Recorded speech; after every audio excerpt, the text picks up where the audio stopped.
At 1:17 a.m., I realized something was wrong.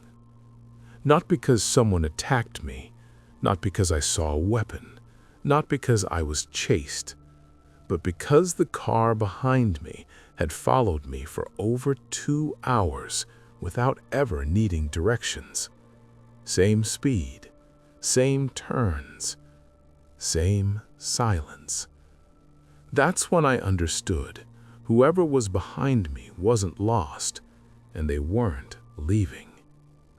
I was 20 years old then, old enough to drive alone across states, young enough to believe that bad things had patterns, that danger was loud, that you could always see it coming, that if something was wrong, it would make itself obvious. I believed bad things happened to other people, not to someone like me, on a normal road, on a normal night. That day started like any other trip. I had planned it carefully, an 8-hour drive, straight highway, leave early, reach home before sunset. Simple. I didn't pack extra clothes, didn't plan a stop, didn't even think about what I'd do if something went wrong, because in my mind, nothing could go wrong. Halfway through the drive, everything stopped. Traffic slowed, then crawled, then completely froze. A multi-vehicle accident. Flashing lights, sirens, cars pulled onto shoulders. Minutes stretched into hours. By the time traffic finally began to move again, the sky had already changed. That soft evening blue had turned into darkness. I checked my phone. Nearby hotels were either fully booked or far too expensive for someone my age. That was the moment I made the decision that shaped the rest of the night. I told myself, it's fine, just a few more hours. I'll drive through. At the time, it felt reasonable, responsible even. I had driven at night before. I knew the road. I trusted myself. Fear rarely announces itself when it first arrives. Sometimes it wears the mask of logic. By 11 p.m., I was still 4 hours away from home. The highway had changed. City lights disappeared, then shops, then houses. Soon there was nothing but road, trees, and darkness. My headlights cut a narrow tunnel through the night, and everything beyond that tunnel felt unreachable. That's when I noticed the car behind me. Not tailgating, not aggressive, just there. Same lane, same speed. At first, I didn't think much of it. Highways work like that. People follow the same routes. Coincidences happen. I turned up the radio and focused on driving. An hour passed. Fatigue started creeping in. When I saw a gas station ahead, I decided to stop. As I slowed down, I checked my rear-view mirror. The car behind me slowed too, but instead of pulling into the station, it stopped across the road, engine running, headlights on. The driver didn't get out, didn't move, just waited. A small, quiet thought crossed my mind. Maybe they're on a call. I went inside, grabbed an energy drink, and told myself not to overthink. When I came back out, the car was still there. Same position, same headlights. I avoided looking at it directly. I got into my car and left. Back on the highway, I tried to shake the feeling. 10 minutes later, I checked my mirror again. The same car, same distance. I told myself it meant nothing. Another hour passed. My stomach felt tight, the way it does when something isn't quite right, but you can't explain why. I saw a rest stop and pulled in to use the bathroom. As I slowed down, the car followed. It stopped near the entrance, not properly parked, engine still running. Once again, no one stepped out. That's when my heartbeat changed. It wasn't panic yet. It was alertness, the kind your body feels before your mind fully understands. I stayed inside my car for a full minute, hands gripping the steering wheel. I remember thinking, if this is nothing, why does it feel wrong? I forced myself to go inside. When I came back out, the car was still there, still running. I didn't look toward it. I pulled out. Seconds later, it followed. That was the moment fear became real. Not dramatic, not explosive, just heavy. I needed to be sure. I waited for the next small pullout along the road. I slowed down and pulled over. My heart was pounding so hard I could feel it in my throat. The car passed me. For a second, I felt relief. Then it slowed, stopped, on the opposite side of the road, facing me. Its headlights flooded my windshield, turning my car into a spotlighted stage. No horn, no signal, no movement, just watching. I sat frozen for a few seconds, then instinct took over. I drove away, fast. My hands were shaking as I picked up my phone and called my parents. I told them everything, every stop, every coincidence, every detail. They didn't interrupt. They didn't panic. When my father finally spoke, his voice was calm. "Okay," he said, "we believe you." That sentence mattered more than he probably knew. He gave me clear instructions. Don't stop. Don't confront. Stay on main roads. Then he said something strange. He said, "Drive into town and make 4 left turns." I didn't question it. I reached my town. The streets were empty, shops closed, lights off. I made the first left turn. The car followed. Second left turn. Still there. Third left turn. My mouth drew dry. Fourth left turn. The car was right behind me.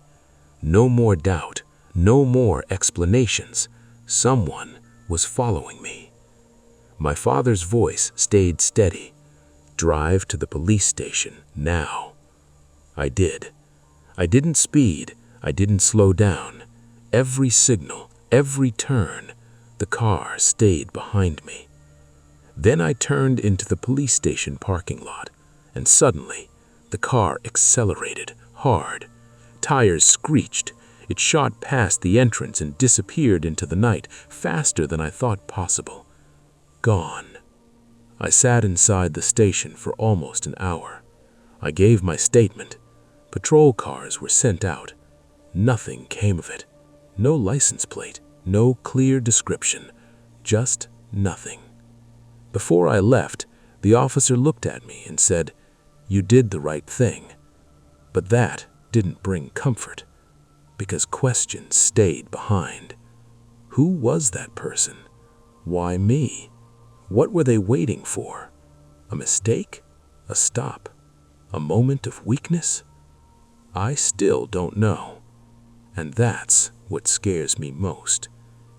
That night changed how I drive, how I notice patterns, how I trust my instincts. Because fear isn't always loud. Sometimes it doesn't chase you, it doesn't threaten you. Sometimes it just follows.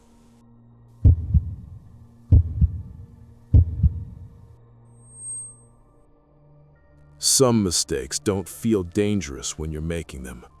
They don't come with warnings. They don't feel reckless. They feel reasonable. You tell yourself you're being smart, careful, practical. And then later, sometimes years later, you realize the truth. You weren't being careful. You were being watched. This is one of those moments, and I survived it by chance. This happened about 2 years ago. I was driving home late at night after a family reunion.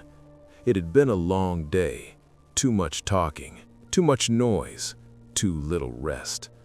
The drive home was almost 2 hours, and I decided not to stay overnight because I had work early the next morning. At the time, it felt like the responsible choice. Most of the drive cut straight through miles of dense forest, tall trees, thick brush, no houses, no streetlights, the kind of road that feels isolated even during the day. At night, it felt like the world ended just beyond my headlights. The darkness wasn't empty. It felt full, heavy, like something was waiting just outside of sight. About 45 minutes into the drive, the exhaustion hit me. Not slowly, not gradually, all at once. My eyelids became heavy, my focus started slipping, the road blurred at the edges. I rolled the window down, turned the radio up, changed stations. Nothing helped. I kept blinking hard, trying to force myself awake. That's when I realized something terrifying. I couldn't remember the last few minutes of driving. My body had been on autopilot, and that scared me more than the darkness outside. I knew I couldn't keep driving like that, but there was a problem. There was nowhere to stop. No rest areas, no gas stations, no driveways, no lights, just trees and silence. The road stretched endlessly ahead of me, curving deeper into the woods. I told myself I just needed a short rest, 10 minutes, 20 at most, just enough to clear my head.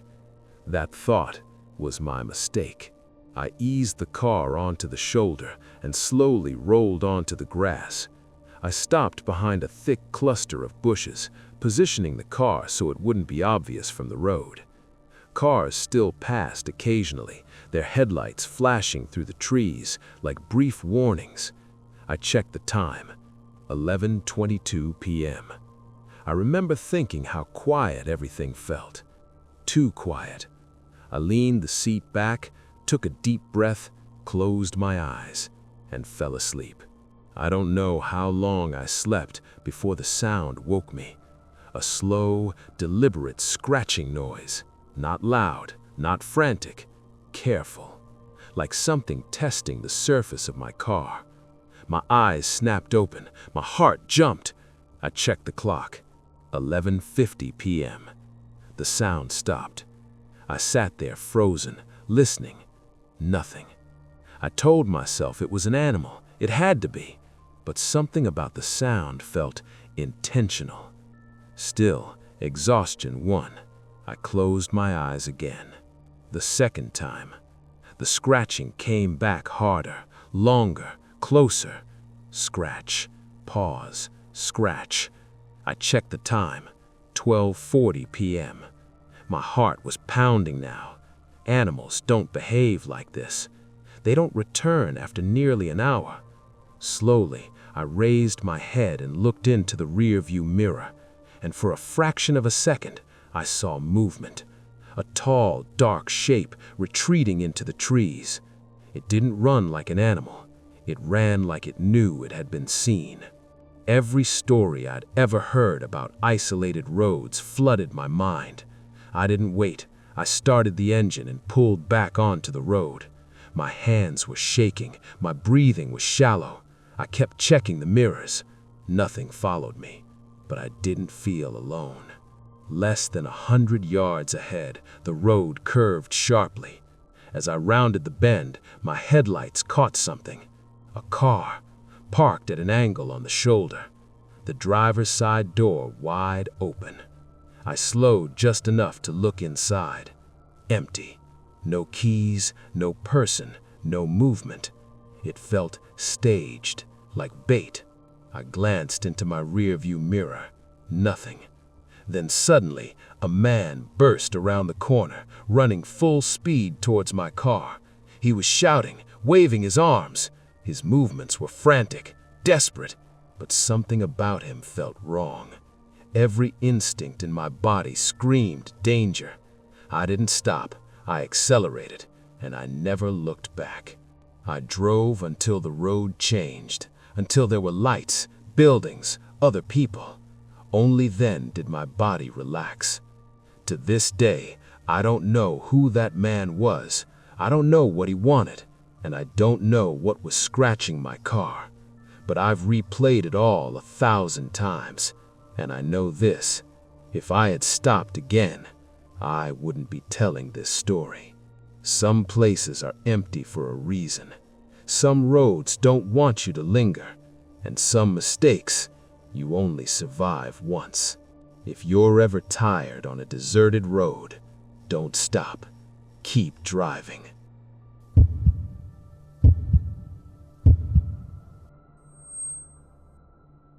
Some nights stay with you forever, not because of what happened, but because of what almost did. There are stories that end loudly, and then there are stories that end quietly. So quietly that no one ever knows how close you came to disappearing. This is one of those nights.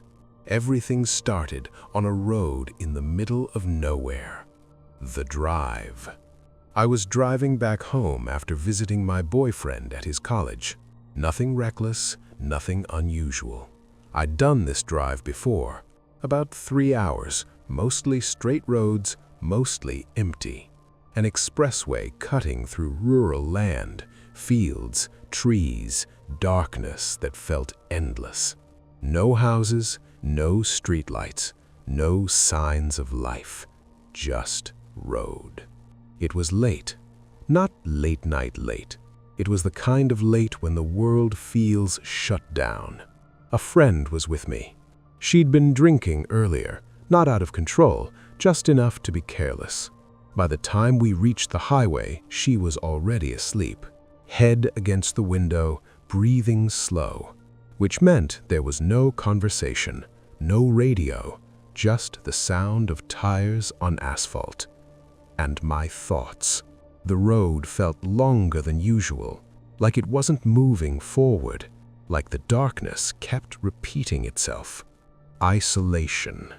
If you've ever driven through a truly rural area at night, you know this feeling. There's a moment when civilization disappears. No gas stations, no billboards, no glow on the horizon. Even the stars feel distant. Your car becomes a small island of light, and outside that light, there's nothing. I checked my mirrors again and again, not because I saw something, because I didn't. The road was empty, unnaturally empty. That's when the steering wheel started shaking. Something goes wrong. No warning, no buildup. The wheel began to vibrate violently. For half a second, my body froze. Then instinct kicked in. I eased off the gas, held the wheel steady, tried not to panic. Every worst-case scenario hit at once. Blowout, loss of control, ending up somewhere no one would find us. My friend didn't wake up. Somehow, I kept the car straight. And then I saw it. A rest stop exit, right there. I took it immediately. The rest stop. The parking lot was almost completely empty. Few dim lights, no movement, no sound. The kind of place that feels abandoned even when it's not. I parked and shut off the engine.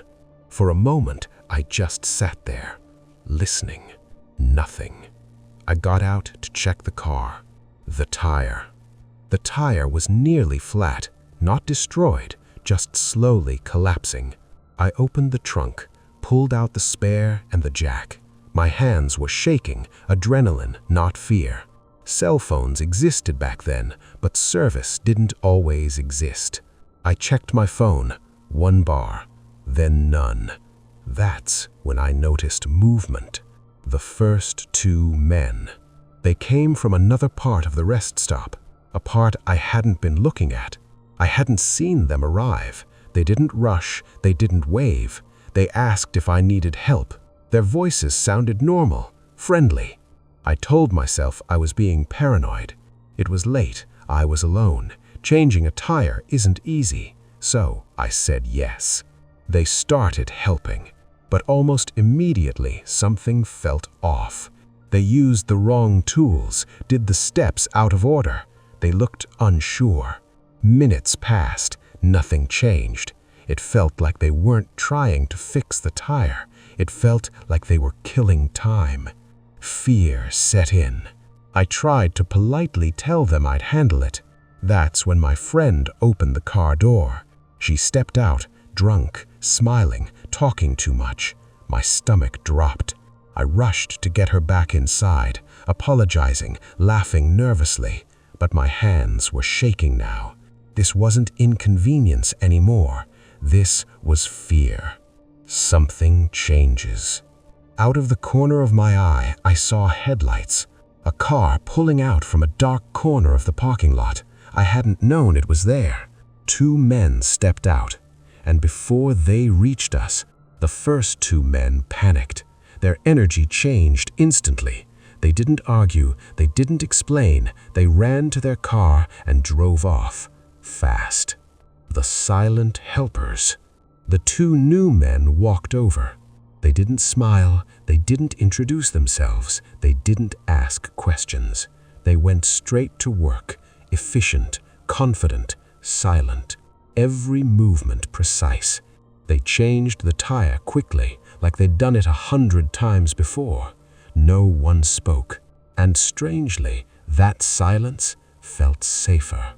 They leave. When they were finished, I whispered, "Thank you." Both men nodded. That was it. They got back into their car and drove away into the same darkness they came from. Aftermath. I drove home on the spare tire, slow, silent, wide awake.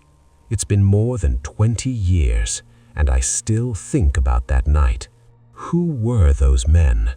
How long had they been watching? What did they see that made them step in? And what would have happened if they hadn't? Sometimes help doesn't announce itself. It doesn't explain. It doesn't stay. It just shows up when you need it most. And then it disappears back into the dark.